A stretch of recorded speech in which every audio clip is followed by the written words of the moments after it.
Jorginho beranjak dari pemain yang dipinggirkan menjadi seorang tumpuan. Katanya, favela adalah tempat terbaik untuk melatih bakat sepak bola. Jalanan yang sempit melatih mereka untuk bergerak dengan gesit.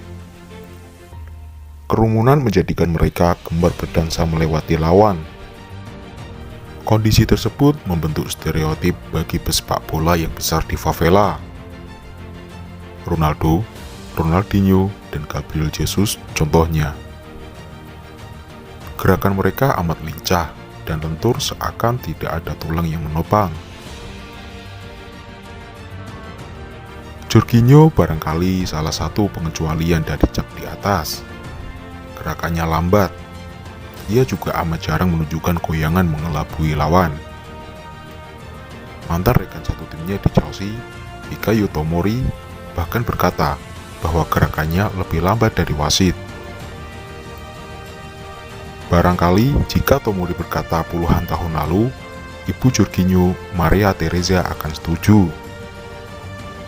Sejak tahu anaknya bercita-cita menjadi pesepak bola, Maria melihat bahwa kemampuan anaknya berbeda dengan pemain Brasil kebanyakan.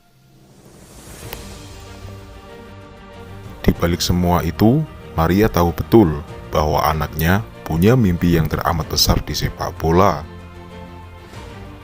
Oleh karena itu, ia rela melepas Jorginho yang mendapatkan kesempatan untuk berlatih sepak bola meski harus meninggalkan kampung halaman di usia muda.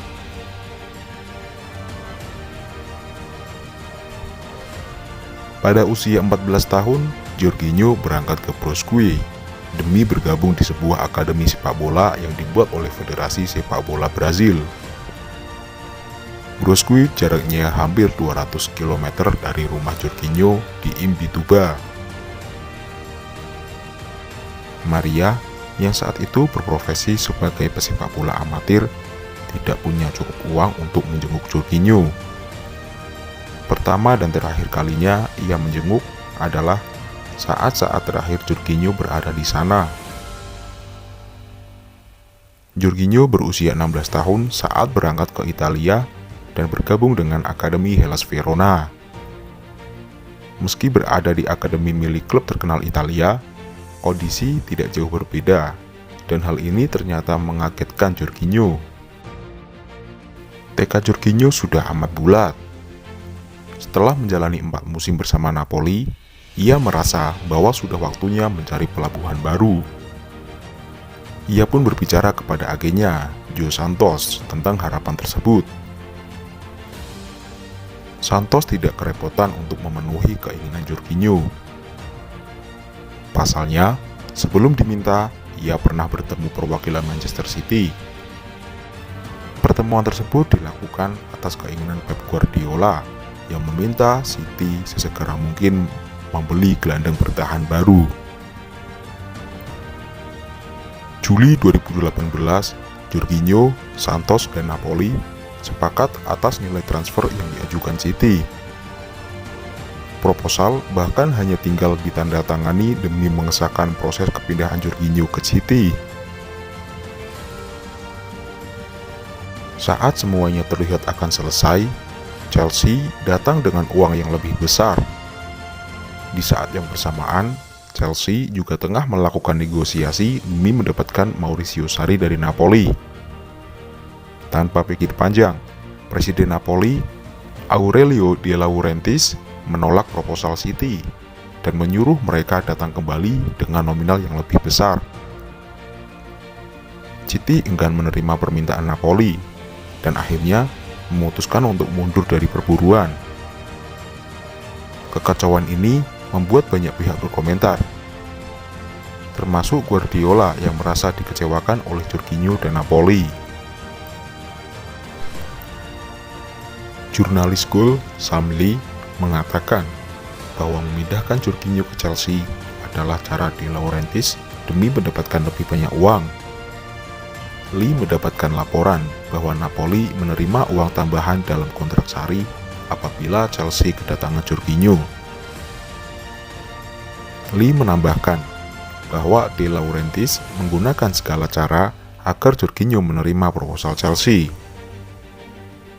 Jika menolak, ia tidak akan dilepas oleh Napoli sampai kontraknya habis pada akhir musim 2019-2020.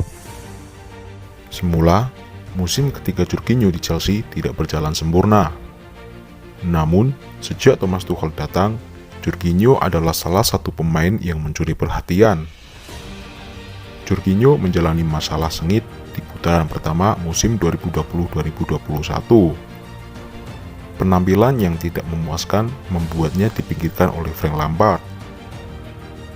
Ia bahkan sempat diparkir Lampard dalam 5 pertandingan beruntun. Di bawah Tuchel, pergerakan Jorginho lebih dinamis.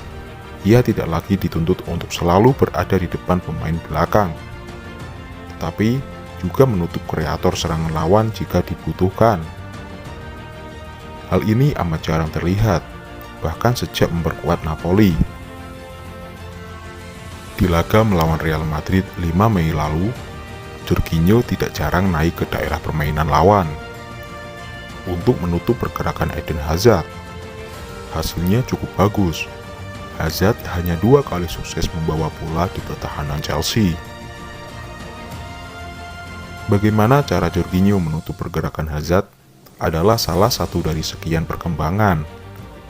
Secara keseluruhan, Jorginho memang berkembang untuk urusan yang berkaitan dengan mematikan serangan lawan.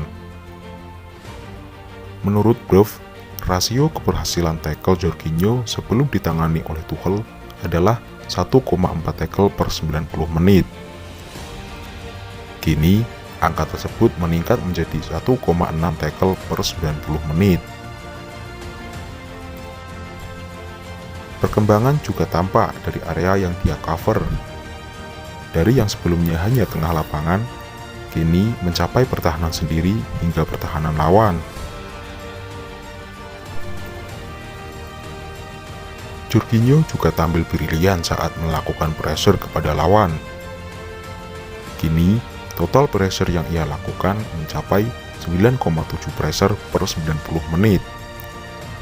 Lebih tinggi dibandingkan rasio yang dicatatkan oleh Rodri 9 dan Fred 9,3. Semua berubah saat Tuchel datang. Dari 27 pertandingan yang sudah dilakoni oleh Tuchel, Jorginho hanya disimpan 5 kali. 2 diantaranya adalah partai FA Cup dan 1 kali absen karena akumulasi kartu. Jorginho memang tidak bisa berlari, akan tetapi ia bisa membantu Chelsea untuk mewujudkan mimpi.